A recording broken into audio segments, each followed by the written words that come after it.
লিবিয়ার ভূমধ্য সাগর ঘেঁষা ডেরনা শহর এখন মৃত্যুপুরী। সুনামির মতো বন্যার এক সপ্তাহ পরেও সমুদ্রের ঢেউয়ে আছড়ে পড়ছে একের পর এক মৃতদেহ।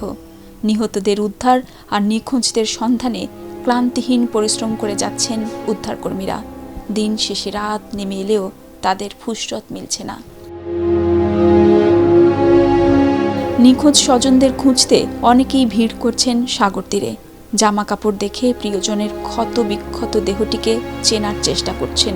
হতাহতদের সন্ধান চলছে বিভিন্ন স্থানের ধ্বংসস্তূপে।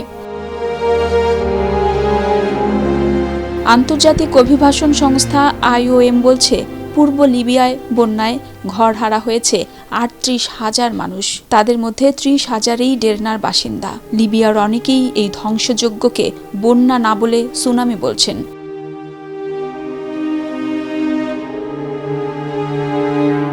আন্তর্জাতিক গণমাধ্যম বলছে, ডেরনার প্রায় ১ লাখ মানুষ এখনও পানিবন্দী।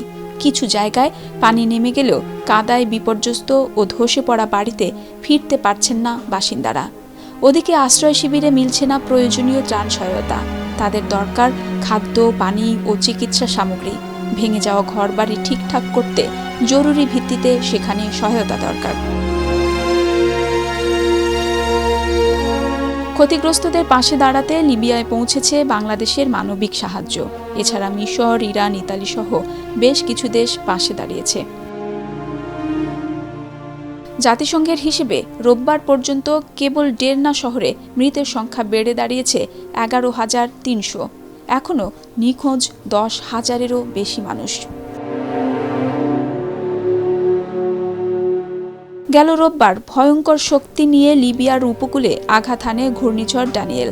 এর প্রভাবে দেখা দেয় সুনামির মতো বন্যা। এতে লণ্ডভণ্ড হয়ে যায় ডেরনা, বেনগাজি, আল বায়দা, আল মার্জ, তবরুক সহ বেশ কিছু শহর।